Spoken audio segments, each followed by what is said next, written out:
before, this is a channel called Loom, and their entire thing is telling unusual Yu-Gi-Oh stories. This is This player might have found a loophole in Yu-Gi-Oh's rules by Loom.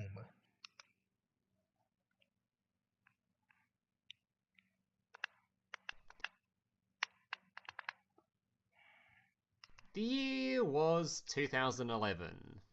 The internet was vibing to a cat made out of a Pop-Tart. A brave adventurer had his career tragically cut short after a knee Taking an arrow injury, to the knee. and Chris was about to attend a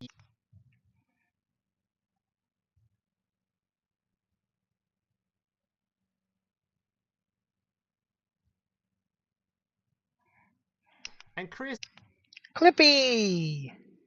Ah, yeah, we finally got someone who changed their profile picture to a Clippy. If you know what that means, look it up. There are plenty of people who've reacted to the video already, and I saw it before I decided to react to it. But look up the Clippy profile pic movement. It's kind of important. was about to attend a Yu-Gi-Oh regional tournament. It's nice to finally have a story submitted by someone with a normal name for a change. For this event, Chris wasn't actually going there to compete. He was in fact judging for the event. Now for a bit of context, Chris was fairly new to the judging scene. He'd helped out with rulings around his local card I really do want to play this. I know I said it before, but this is a game. It just seems like something that would be entertaining to play when I just want something that's, what's the word I'm looking for? Not, I guess, slow paced. Just not something very action heavy. Not something that's gonna really keep me stressed out. A very low stress game. This looks like something that would be very fun when I just want to like smoke a doobie and chill out. from time to time, but he'd only recently taken up his gavel after passing the official judge exam. And again, like I've said before, I will criticize Konami when they fuck up, and I will give them their due when they do something right. And the little thing from Judge Man's head on the Judge logo is a nice touch. As someone who remembers when Judge Man was actually viable as a one sacrifice monster in the very early days of the game, it's a nice touch. The same way with whoever composed the music for Master Duel, as you said before, Connor, absolutely fucking cooked. Allowing him to judge for official Konami sanctioned events. And this event was to be his first big tournament. Safe to say, he was feeling a little bit nervous. Before the event began, Chris met up with the team he was going to be working with for the day, a team of 5 judges. The head judge, 2 other younger judges, and a much more experienced older judge named Dudley. The only other named Judge judge on Judy. his tail, for he had a very distinct personality that will become quite relevant later in the video. Once they'd all arrived and organised themselves, they prepared for round 1 of the event. Absolutely. You can just enjoy Master Duel's music without even having ever played the game. If someone was just like, "Oh, this is good music. What is this?" I'm like, "Oh, it's from a trading card game simulator." They'd be like, "Really?" Yeah. The developers cooked with it. And one thing I like about Master Duel over the card game is the the equality all cards get. For example, a card may come out in the physical card game as an ultra rare, and it may be $10, or it may be $60, or it may be $100. You don't know. In Master Duel, an ultra rare card is just always, well, what is it? 30 ultra rare dust to craft, regardless if it's Ash Blossom and Joyous Spring, which everyone uses, or some crap that only I would play because I'm such a niche water attribute player. It doesn't matter. They're all equal. They all cost the same. There's no hyperinflation because the card is super good. Ash Blossom costs the same as any other ultra rare in Master Duel, and that's one thing I will give Konami credit for. At least they didn't make a ridiculous fucking tiered system for the cards like there kind of is in the physical card game. Just 30 dust for a craft. So 90 because you always got to make a playset. Well, at least me, because I I always make three because I'm like, oh, this card. If this card is good, I'm gonna want to throw more in the deck.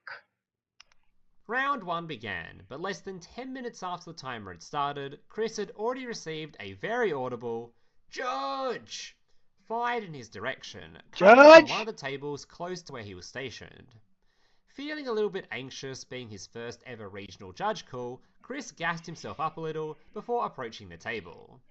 "Hey guys, how may I help you?" "This guy doesn't know how to play." Chris looked over to see a rather defeated looking man, body slumped forward, face deeply buried into his palm. Less than 10 minutes into the first round, and this dude already looked like he was just about done with life and ready to go home. Like I said before, typical Yu-Gi-Oh experience. That's about my typical tournament experience.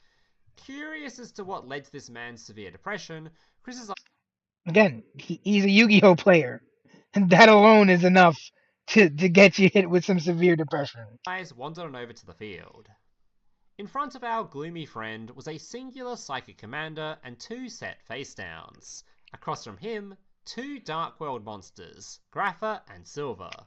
Honestly, a pretty standard looking Enfield with nothing too out of the ordinary, which only deepened Chris's curiosity. "He's saying I can't attack." Chris turned his attention to the Dark World player. "He's not letting you attack?"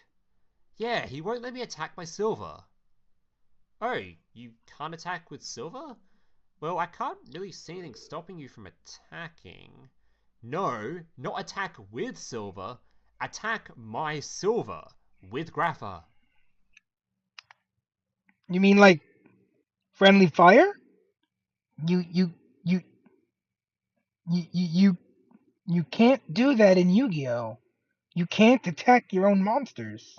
This isn't doubles in Pokemon where you can, and there's in some situations in Pokemon there are times where you actually do want to hit your ally with a move, like if they have, what is it, Flash Fire or some shit, and you want to power them up. But you can't do that in Yu-Gi-Oh. There's no friendly fire. My last tournament experience was more than a year ago. I know that. So like about a year and a half ago. Um, I do eventually want to start going back, but not right now. Yeah, I mean, not unless a card effect says so. Like, there's a card Joey used in the anime that I think sort of redirects an attack to an opponent's monster. It says something like, you take when your opponent's monster declares an attack, you take control of another one of your opponent's monsters, and then that becomes the target of the attack, and your opponent takes the damage or some shit. This is a long time ago, but that might be it because I remember there is something where like, but it has to be a card effect. You can't just attack your monster with another monster. That's not allowed. That's not a. I mean, the funny thing is, there's nothing in the rulebook that says you explicitly can't do it. Like, look at the Yu-Gi-Oh rules. There's nothing in the Yu-Gi-Oh rules saying you cannot attack your own monster. It's just you select attack targets from your opponent's monsters, not your own. It's just not how the game works. People would oh my god. I'm just thinking of like Utopia decks because Utopia number 39 Utopia is a monster that has an effect where you can detach a material and it negates an attack, and it can even negate its own attack. And you can use that with a card called Double or Nothing, which is a quick play spell, which says if your attack was negated, that monster can attack again and its attack is doubled. So like it was a combo that Utopia players used to use and they used to do ridiculous shit with it. And I could just see how they could abuse the hell out of that if you were able to attack your own monster. And then be like, I attacked my Utopia. Now Utopia negates the attack, and now the monster's attack is doubled. That would oh my god, my head is spinning just thinking of how the sweatiest of Yu-Gi-Oh players would abuse that system. Because it would be the sweaty ones that would absolutely just find ways to make fucked up interactions that just shouldn't be possible if they had made that ruling. Do you not know who Sung Jinwoo is? To arms, commanders! The ultimate crossover event is here with A. Chris stared at the field for an awkwardly long moment, just trying to process what he'd just heard. You want to use your Grapher to attack your own monster. Yeah, but this guy doesn't know you can attack your own monsters. I mean, hell, just think about like Exodia players. Oh, I summon Sangan. My Sangan crashes into my other Sangan. They both die. I lose no life points, and I get two Exodia pieces. What? That seems broken. That seems. I attack my Sangan. I use Mirror Force. Mirror Force destroys all my attack position monsters. My Witch of the Black Forest is also destroyed. Sangan and Witch of the Black Forest effect. I get two. No, no, no. That would be if you can attack your own monsters, there's just a million card interactions that would just turn Yu-Gi-Oh into an absolute circus. And it's already a circus. Like it's already an absolute clown show as it is. But this would just make it like Duelist Kingdom. Chris, still completely bewildered, calmly responded, "Well, that's because you can't." It doesn't say that in the rules. Chris watched this man reach his hand below the table, returning only a few moments later holding a Dark World structure deck box, before proceeding to tip the contents out onto his playmat, and extending his index finger in the direction of the rulebook now laying in front of him. It doesn't say I can't attack myself. He now shoved the rulebook in Chris's direction. Getting a little irritated at this point, Chris tried his best to put on his best smile before calmly explaining, "It may not state that in the rulebook, but it's just a very brief guide on how to play, but I can assure you, you cannot attack your own monsters." Nah, I want another judge. Alright, being Chris's first event, maybe it would just be better if another judge dealt with this situation, so he agreed to the appeal and set off to find himself some reinforcements. A few moments Ah, that was a lost opportunity to put the card reinforcements up on screen for a moment. Ah, I'm disappointed. That would have been hilarious. go by before Chris returned to the table, this time accompanied by one of the other younger judges, someone whom at least had a few years' experience judging bigger events. "Hey guys, so I heard you had a question regarding attack targets." "Both of these bozos don't know the rules of the game. I would like to attack my own monster." The judge paused for a moment, a look of complete confusion creeping onto his face. He'd heard the situation already from Chris, but he thought that he must have just misspoke or he misheard him. He didn't quite believe it until now. Sir, they're right. You cannot declare an attack on your own monster." "Oh my god, not you too. Does nobody know the rules of this game? Nah, get me another judge. You guys are clowns." You're gonna get the head judge now. The two judges looked at each other for a moment, contemplating the request, before Chris just shrugged. "Alright." And so once again, he left the table in search of backup. Now at this point, this definitely should have been escalated to the head judge for a It absolutely should have been escalated to the head judge. Because this is clearly a situation where you're gonna need someone with the highest of authority to tell him no. Because otherwise, he's just gonna be like, no, you clearly don't know anything. I need to speak to someone higher. So you just gotta bring the highest person up down to speak to him and be like, no, you lowly mortal, you don't know this game. You were merely introduced to this game. I was born into it, raised by it. final verdict, but unfortunately, he was currently preoccupied with another call that was taking a while to resolve, so Chris had brought the next best thing. Dudley. I use that quote so often. Dudley was a man in his 40s who had been judging for a very long time, but it wasn't so much his experience that mattered, more so his personality.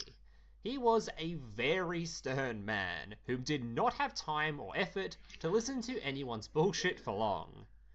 Okay, what's the problem here? I've heard you screeching for minutes from the other Hey, side of the Carden, room. what's going on? These clowns don't know the rules of the game they are supposed to be judging. I'm allowed to attack my own monsters. No, no, you're not. Dudley placed both his hands firmly down on the table as he leaned in towards the Dark World player, Oh shit. making sure to get just close enough to make things a little awkward. No, you cannot. You know, if you don't know how to Based. Based. play, you really shouldn't be attending a regional. The Dark World's player's mouth just hung open for a moment, flabbergasted and lost for words at this response. Even Chris was a bit surprised by the response. After a few moments of awkward silence, the Dark World player finally snapped out of his stun lock, with his face starting to light up bright red. This is bullshit. Does no one in this building know how to play this fucking game? Thankfully, by this point, the head judge had finally resolved his prior call and had started Oh, it's about time. We're about to get some some real authority coming down now. approaching the table after being informed of the issue and hearing the commotion. And upon hearing this outburst, he simply walked up behind the Dark World player, placed a hand on his shoulder, and calmly said, "Hey man, you're disqualified. Get out." Based. Fucking based.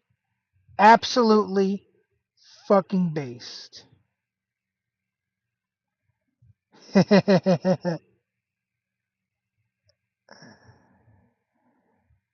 One final outburst of rather vulgar language later, the Dark World player scooped up his stuff and reluctantly made his way out of the venue.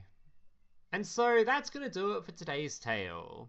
Apparently the rest of the event went off without a hitch, and the poor psychic player later apologised profusely to Chris for the commotion his match had caused, even though it really wasn't his fault.